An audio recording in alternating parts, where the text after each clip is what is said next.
Well, you see a marked rise in many psychiatric disorders and maladaptive forms of risk-taking. And I think, as we've been talking about today, we assume that these trends are due, at least in some part, to developmental patterns that make control, motivation, affective reactions particularly difficult for adolescents. And that would create kinds of mental health problems and maladaptive risk-taking. And these are some of the models we've been drawing on for a while. I stole this illustration from a very nice review that DJ just published this year. And, these models aren't identical, but they sort of broadly can this kind of imbalance between systems or regions that support affective and motivational processes and those which facilitate cognitive control. And so to sort of paraphrase how we often talk about this, if the former are developing earlier or faster than the latter, you would sort of expect to see and risk in adolescence. So what I think you've been hearing some yesterday and today is that there are these sort of hot, open questions people are really tackling now in relation to fleshing out these models. One is to what extent other systems, other not just cognitive, but other processes are critical, such as the somewhat unfortunately narrowly defined social, but social cognition more generally. And that's something I'm interested in, but I won't actually today. I'll be one of several talks you've now heard on looking at these models apply across a wider range of affective or motivational and control processes. So we know that much of the formative work in this area lean heavily on monetary reward and emotional, basically negative affect imposed by adults. But we know there are a lot of other contexts in which affective and motivational control processes interact to affect teen behavior. So we hope to contribute to this burgeoning area of research. Presented here at Flex, which is so exciting, with our cross-sectional study of 61 participants. 22 years. We intentionally chose just girls, so I hope you're happy with it. No, just to help reduce some of the variance we know that's in there in gender differences in things like pubertal development, emotion processing and regulation, different ideas about food and body image, and so on. We developed 2 new stimuli sets and tasks. So we looked at craving with food and also affect labeling of dynamic peer emotions. And then we wanted to explore the trajectories within this of appetitive and affective reactivity and regulation using fMRI, compare it to kind of what we would expect to see, expected patterns, and correlate reflect a lot of indices of vulnerability. I won't have time to talk about all of them, but we have some information on past frequency of drug use and sort of broader composites of risk-taking like deviant peer affiliation. Okay. It sort of makes me feel like we don't eat enough or something as a field, because there's lots of this interest in these food paradigms, and you guys are learning who likes cake, who likes cookies. So even though there's this really unlimited and delicious dessert bar at lunch, look at this picture and honestly say that these look so delicious to me that if you put the whole bowl in front of me, I would probably devour the entire thing. And we know that like other rewarding stimuli in adults and kids viewing desirable foods elicits responses in ventral striatum, but eating this whole cookie would not be good for me. I might get a tummy ache now, or certainly not going to help me keep my girlish figure. So reappraisal, or the willful reinterpretation of an event or stimulus to change its emotional meaning, has been used successfully in adults and children. The desire to consume unhealthy foods. Now, this has obvious public health implications, as I think we've mentioned a couple of times today, but it may also be just sort of more broadly relevant during decisions about whether to engage in other relatively pervasive, tempting but unhealthy things like underage drinking, or maybe something even potentially considered more minor in some contexts, texting while driving, something that's happening like really frequently. Temptation a lot daily. So it might be a really great model for successful self-regulation in the face of frequent temptations. And in adults, the appraisal through cravings, illicit activity, frontoparietal regulatory network. How does it develop? The children can successfully use reappraisal to manage their emotions when trained and prompted, but there are only a few imaging studies published. There's a lot of work going on right now, and the few published studies, and even probably as you've seen today, have been finding these mixed results, mixed pattern results in recruitment, especially of prefrontal cortex, during reappraisal of negative emotions. And a recent study by Jenna Silvers showed that and both up and down regulating the desire for appetizing unhealthy foods, you saw negative linear age effects in the ventral striatum amygdala and positive linear age effects in prefrontal. So how do we contribute to this literature? We used pictures of 7 kinds of energy-dense foods, cookies, chocolate, donuts, French fries, ice cream, pasta, and pizza. Separate group of youth rated these all as equally yummy. But we allowed each subject to choose her own individual craved and not craved category. So they picked the food they had the most trouble resisting. Say pizza, it's not a problem. And so I would only see pictures of cookies and pizza with different images from each category during passive viewing and active desire. In an event-related design, you would see this instruction telling you what your task was, a picture of a food, and then you would make a rating. How much do you crave this? During the look condition, they were asked to imagine the food was real and right in front of them. And during the regulated condition, girls were trained to use a simple reappraisal strategy to reduce their cravings for the foods. So they were asked to focus on either the short or the long-term negative health consequences of eating a lot of that food. So the tummy ache or the weight gain, I imagine.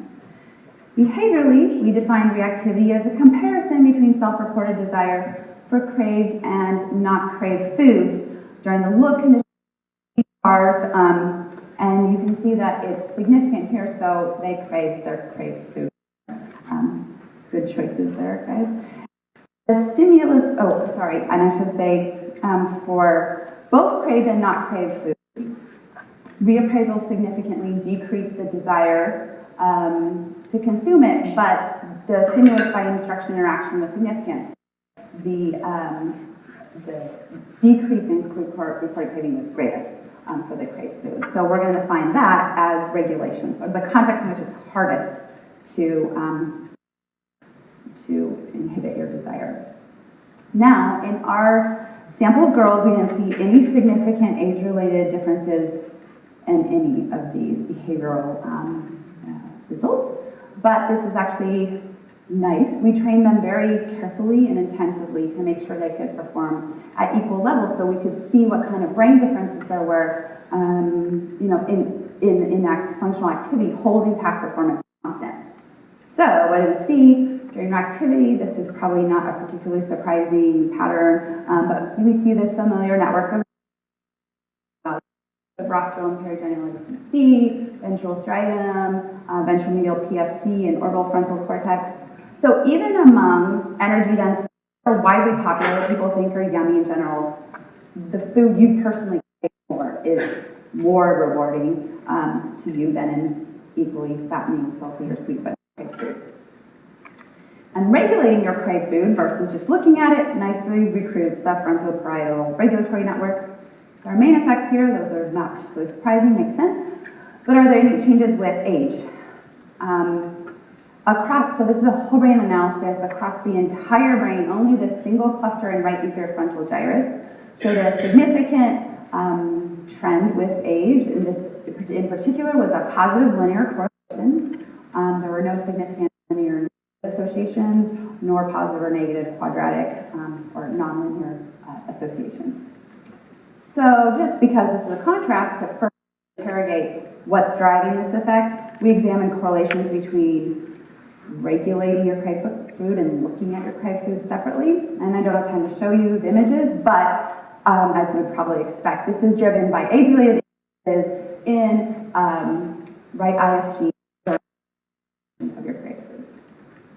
So to just sum this up, across adolescence, personalized cravings, what you find delicious, over and above what in general looks yummy, engage regions for reward processing, valuation, and hedonic experience. I didn't get to show you this, but actually there was a positive linear increase with age across the entire sample in medial orbital frontal cortex during this contrast of craved to not craved foods. Reappraisal, or the downregulation of appetitive desires, includes classic regulatory regions, and there are positive linear increases with age in recruitment of right inferior frontal gyrus. So, but overall, when these girls, they were well trained to eliminate performance differences, we didn't see lots of neural differences. And I think that brings up something interesting here, the distinction between ability, so is the neural support system for reappraisal in place, and application, doing this every day in real life. So we might be seeing some in here between the two. So I'm not saying that the 10, 11, 12-year-olds are going to regulate necessarily as well as the older adolescents. Okay, so on really briefly to dynamic peer affect labeling. So we know that although adolescence is thought of as a particularly labile time, there are also a lot of mixed findings regarding age-related changes in emotional reactivity and regulation. We do know that ability to identify emotions continues to improve across childhood and adolescence. Identifying or labeling or naming emotions is actually one of the first ways that parents teach children to regulate their emotions. So you can think of it as a sort of building block. But if it's difficult to identify how people around you are feeling, it might make regulation tricky. And another recent relevant study by Jen Silvers, again, just suggested that affect displayed in a social context may be especially difficult to regulate during early or mid-adolescence. So to work on this, we developed a database of dynamic emotional expressions made by adolescents. We built a set of 1 second long video clips, so they're really short, boys and girls aged 8 to 18 years, making multiple expressions listed here, rated separately by use according to the procedure that Nim used in her wonderful and widely tapped NIM-STIM database of faces, static faces. So the quality of this is probably not going to come across here, and it's really fast. So well, it's paused on the end here. But oops, let me see if I can make this video. Oh, here we go. This is what it looks like. So it pauses on the end every time I do this, but they're just unfolding the emotion, and it's really quick.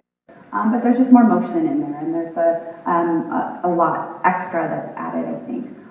A lot of things are messier about these stimuli, I will be the first to say, than other sets, but we think the payoff is we might be approaching adding some ecological validity back in. You don't get to see everybody in great full film lighting when you're trying to figure out in the hallway how upset your best friend is about something that the boy said to her. So we're going to make a trade-off here. In our task, we had another event-related design where we're using these videos. They played and then paused on that last frame where the full expression was manifest. And there are basically two tasks. If you saw emotion words at the top, you had to pick which one was most appropriate. If you saw nonsense symbols, you were just supposed to view. So instead of labeling, you were just viewing it, but you were going to tell us if at some point the video got blurry. We did that so that they would keep watching for the whole expression and to have a nice low-level control in addition to the resting baseline between trials. So at the group level, labeling affect produced robust responses, again, in both dorsal and ventral lateral PFC, PSDS, dorsal medial PFC, medial orbital frontal cortex, bilateral medial fusiform. It was really beautiful. But unlike in craving reappraisal, where there was a linear increase in right IFG responses with age, there was a nonlinear pattern, a quadratic function hitting a low point at about 15 to 16 years of age, in dorsolateral PFC, actually bilateral. Now this is dorsal, not ventral lateral PFC. I'm not trying to sort of mix between the two, but I was particularly interested in this nonlinear. Okay, so moving on to viewing affect at the group level, watching dynamic emotional expressions produced really robust responses a similar subset of regions. So you've got your medial orbital frontal cortex again, bilateral amygdala, temporal pole, and a few other regions. And in fact, directly comparing the two, you see much more robust response in medial orbital frontal cortex and medial posterior parietal cortex, posterolateral PFC, and temporal pole when you're viewing compared to when you're labeling. Response decreases linearly with age. And of course, as you might have guessed, labeling engaged the lateral frontal parietal regulatory network and PSCS more than viewing. Find that teens with higher levels of reported past drug use right dorsolateral prefrontal cortex less in the same contrast. So when labeling, they were using it less. And we saw similar effects with our other assessments of risk behavior that I just don't have time to repeat here. But to sum up this study, affect labeling recruits regions involved in regulation and language production. There's a positive quadratic affective age in dorsolateral prefrontal cortex that bottoms out mid-adolescence, and mid to late adolescence with higher past frequency of drug use recruit dorsolateral prefrontal cortex relatively less during affect labeling. Viewing peer dynamic affect engages regions involved in salience and valuation, but there are linear decreases in medial orbital frontal cortex with age. So to conclude, how do these observed developmental patterns of brain function across a range of affective, motivational, and control processes contribute to our models of adolescence? As a reminder, within the same girls, we see lateral PFC, broadly defined, during two different kinds of regulation. So a positive linear trend during reappraisal and a trend during affect labeling. And we also saw mixed effects in really what I should have made this figure as I was sitting there. I said, I don't know how to make this figure. In that medial orbital frontal cluster between the two was highly overlapping. Mixed effects here during varied assessments of reactivity. There was a positive linear trend in medial orbital frontal cortex during viewing your craved foods, and a negative linear trend when viewing peer affect. So I think that, well, I'm really interested that both of these tuned tasks with different stimuli, medial orbital frontal cortex plays a big role, especially in light of Linda's talk yesterday. And I think together, these inquiries add some dimension and depth to the studies that are working to increase this knowledge base. They may make things more complex. I think that means we need to panic. So I would say let's just keep calm and carry on scanning. And after I made this, I was like, I really like this. So I'll be taking t-shirt orders after the symposium. I want to give some special thanks to the members of my team that have made this study possible, specifically my postdoc Nicole Giuliani, as well as the former honors student undergrad Liz Ivy, who is now an IRDA in Danny Pine's lab. They scanned all of these girls, and two other graduate students, Jessica Flannery, helped a lot with analysis, and due to all of our funders and sort of this larger group, supportive group I have at the University of Oregon, where we do a lot of collaborative, interactive sort of work between developmental neuroscience researchers and those who really work hard at intervention and prevention. You know, that's an important future direction we don't have time to get into, is how we're extending these into high-risk adolescent populations for the we've seen so far. Thank you all for listening. I'd be happy to take some questions.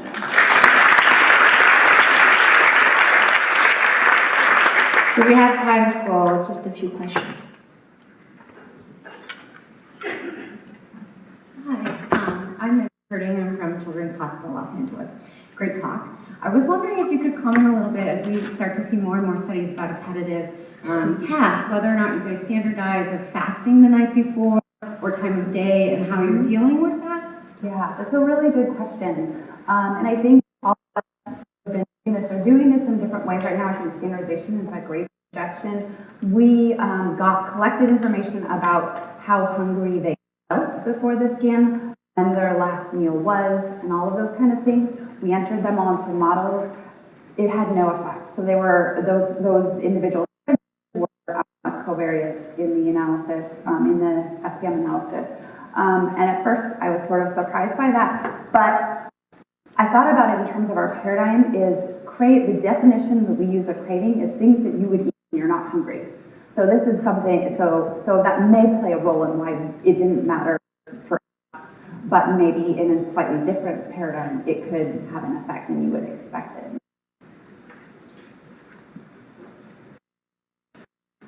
Motion? Well, thank you. So I'm going to